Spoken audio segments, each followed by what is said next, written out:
ان دونوں سے مل کر اللہ کا دین مکمل ہوتا ہے۔ قرآن مجید اس بات پر بالکل واضح ہے، اگر ہم قرآن کو سمجھ کے پڑھیں، کہ انسان کو قانون، شریعت نہ سمجھ میں آ سکتی ہے، نہ اس پر وہ جیسے کہ اس کا حق ہے عمل کر سکتا ہے، اگر وہ حکمت یعنی اخلاقیات اور ایمانیات میں پختہ نہیں ہے۔ اور قرآن مجید سے یہ بھی معلوم ہوتا ہے کہ اگر انسان کے اندر کھوٹ ہے اور انسان اخلاقیات میں نکما ہے، ڈنڈی مارتا ہے، تو اس کی نماز، اس کا روزہ بھی بیکار ہے۔ تو بدر صاحب، آپ کو حیرت کیوں ہوتی ہے کہ مسلمان ان ممالک سے پیچھے ہیں؟ میں ایک اور بات کہنا چاہتا ہوں، ان لوگوں نے اخلاقیات میں ہم سے بہتر کارکردگی دکھائی ہے، چنانچہ یہ ڈیزرو کرتے ہیں کہ ان کو اللہ کا پیغام پہنچایا جائے۔ لیکن پہنچائے گا کون؟ میں اور آپ پہنچائیں گے۔ ہم فہرست میں بہت نیچے ہیں، تو یہ لوگ ہم سے وہ پیغام کیوں سنیں گے؟ کہنے کا مقصد یہ ہے بدر صاحب کہ شرمندگی کے پے در پے وجوہات ہیں، اور ہمیں اپنے رویے پہ نظر ثانی کرنی چاہیے، سول سرچنگ کرنی چاہیے، کریٹیکلی ایگزامن کرنا چاہیے ہمیں اپنے رویوں کو، اور جہاں غلطیاں ہیں ان کو ہم آئیڈینٹیفائی کریں، ایک دوسرے سے بات کریں، ہمیں اس پر تشویش ہو کہ ہم کیوں گرے ہوئے ہیں، ہمیں کس طرح امپروو کرنا ہے۔ آپ مجھ سے اگر ایک سلوشن مانگیں، 1 پوائنٹ سلوشن، آپ کہیں گے کہ آپ اوور سمپلیفائی کر رہے ہیں بات، لیکن میں آپ کو حقیقت بتا رہا ہوں۔ ہم اگر ایک کام کرنا شروع کر دیں نا، دیانت داری سے قرآن مجید پڑھنا شروع کر دیں، سمجھ کے کہ یہ اللہ کی کتاب ہم کو ہدایت دینے کے لیے آئی ہے، ہم اس سے ہدایت چاہتے ہیں، آپ یقین جانیے کہ ہم بحیثیت افراد بھی اور بحیثیت معاشرہ بھی بدل جائیں گے۔ لیکن ہم نے کیا کیا؟ ہم نے قرآن مجید کے بارے میں یہ رویہ اختیار کیا کہ ہم اس کو بغیر سمجھ کے پڑھیں گے، اور انشاءاللہ ہمیں بہت ثواب ملے گا۔ اور یہ وہ چیز ہے کہ جس کو ہم بار بار کرتے ہیں۔ چنانچہ ہم قرآن پڑھتے ہیں، ہم نماز پڑھتے ہیں، ہمیں سمجھ کچھ نہیں آتا، اس کا کوئی اثر نتیجہ ہم پر نہیں پڑتا۔ چنانچہ اس کے بعد یہ تو ہوگا کہ کوئی شخص تحقیق کرے گا اور بتائے گا کہ نیوزی لینڈ اور آئرلینڈ جو مسلمان نہیں ہیں، وہ اسلامی اصولوں کو اگر سامنے رکھا جائے تو ہم سے کہیں آگے۔ صحیح۔ اچھا سر، اس میں ذمہ داری تو حکمرانوں کی ہے نا، حکومتوں کی ہے، عام لوگوں کی بھی ہے؟ ذمہ داری سب کی ہے، میری بھی ہے، علماء کی ہے، حکمرانوں کی ہے، اور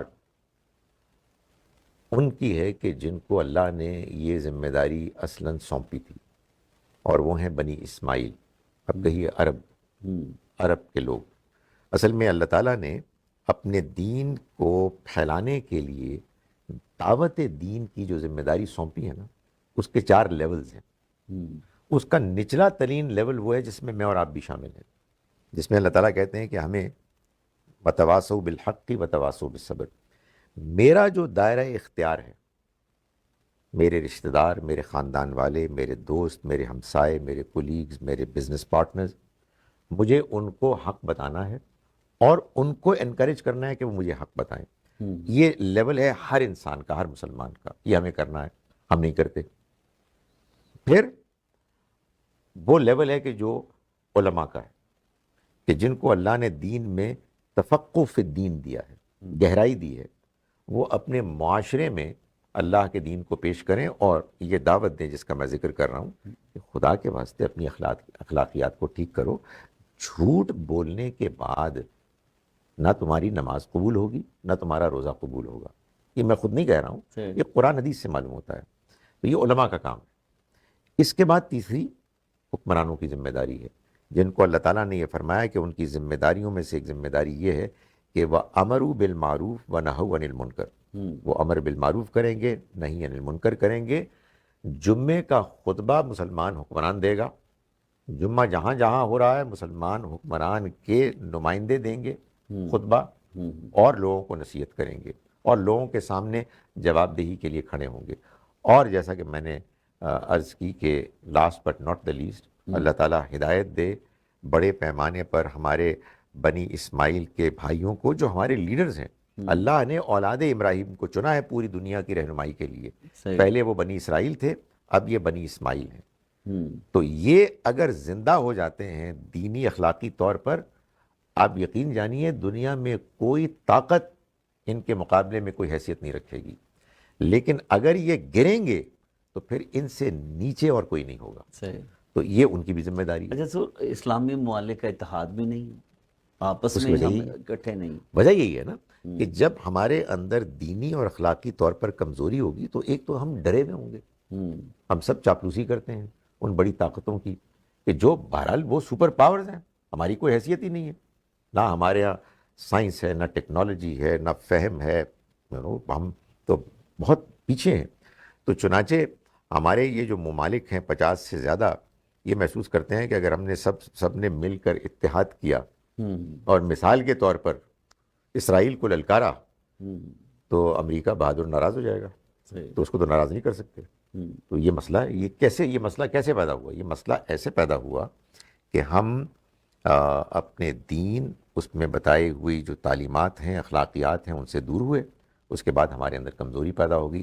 اب میں یہ آپ سے کہہ رہا ہوں, آپ کہیں گے آپ مایوسیاں پھیلا رہے ہیں. میں آپ سے گزارش کروں, میں اور آپ اور ہمارے بہت سے سننے والے جو ویسٹ میں رہتے ہیں, ہم کو اللہ نے ایک غیر معمولی موقع دیا ہے کہ ہم ایک ایسے معاشرے کا حصہ ہیں جہاں اخلاقیات ہے, برائی بھی ہے, گندگی بھی ہے, نو ڈاؤٹ.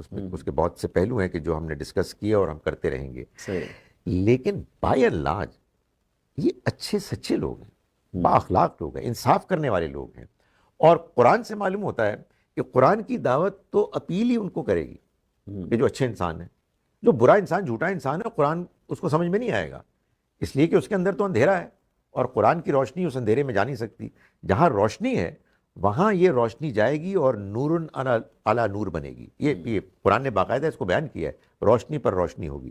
تو میں گزارش یہ کر رہا ہوں کہ ہم لوگوں کو حکمت کے ساتھ, نرمی کے ساتھ, دلائل کے ساتھ اللہ کا دین پیش کریں. لیکن بدر صاحب وہ کیسے پیش کریں گے جب ہمیں خود ہی نہیں آتا؟ خود کیوں نہیں آتا؟ ہم ڈرتے ہیں اس سوال کرنے سے, ہم ڈرتے ہیں اس بات سے کہ اگر ہم نے کوئی ایسا پیچیدہ سوال کیا یا ہمارے ذہن میں پیدا ہوا تو کہیں ہمیں شک نہ ہو جائے, ہم کہیں ایمان نہ کھو بیٹھیں. جب اللہ کے بارے میں ہمارا یہ تصور ہے کہ ہم دیانتداری سے غور کریں گے تو ہمارا ایمان غائب ہو جائے گا, تو کیا دین, کیا اخلاق, کیا شریعت, کچھ بھی نہیں ہوگا. تو اس لیے بہت ضروری ہے کہ ہم زندہ ہوں, اور زندہ کرنے کے لیے اللہ تعالیٰ نے آپ کو مغربی ممالک میں بھیج دیا. اللہ تعالیٰ کو اپنا دین پھیلانا تھا نا, اس نے مجھے اور آپ کو یہاں بھیج دیا. آئے ہم اپنے کاروبار کے لیے ہیں, لیکن بہرحال مسلمان ہیں, تو ہمیں اس دین کو پھیلانا ہے. سر لاسٹ میں پوچھنا چاہوں گا, اب تو ایسے ممالک میں بھی جس کو ہم مقدس ممالک کہتے ہیں اور ان کے کئی احکامات پر عمل کرتے ہیں, وہاں پہ بھی عیاشی اور جوئے کے اڈے کھل گئے. سر دیکھیں, میں نے آپ سے پہلے بھی گزارش کی کہ اللہ تعالیٰ نے جب ذمہ داریاں دی ہوتی ہیں نا لوگوں کو, تو پھر ان کی جواب دہی بھی اتنی کڑی ہوتی ہے. کوئی شخص کسی منصب پر قائم ہے, یہ اس بات کی نہ کوئی دلیل ہے نہ کوئی اس کی گارنٹی ہے کہ وہ اس منصب کا مستحق بھی ہے. وہ اس کا امتحان ہے. اگر وہ اس منصب کے تقاضوں پر پورا اترنے والے بنے, میں آپ سے گزارش کر رہا ہوں, خدا تعالیٰ اس بات کو انشور کرے گا کہ ان کے مقابلے میں کوئی طاقت, کوئی حیثیت نہیں رکھے گی. لیکن اگر وہ اپنے منصب کے تقاضوں کو پورا نہیں کریں گے تو خدا تعالیٰ ان کو پٹخ دے گا, اور اس وقت ہم پٹخے ہوئے ہیں. صحیح ہے, بہت شکریہ ڈاکٹر صاحب. ناظرین, ڈاکٹر خالد ظہیر, اگر آپ بھی سوال کرنا چاہتے ہیں, پروگرام کا حصہ بننا چاہتے ہیں, تو ہمیں آپ ٹیکسٹ کر سکتے ہیں یا ای میل کر سکتے ہیں. آج کا موضوع کیسا لگا, ہمیں آپ کے فیڈ بیک کا انتظار رہے گا. اپنا خیال رکھیے گا. اللہ حافظ.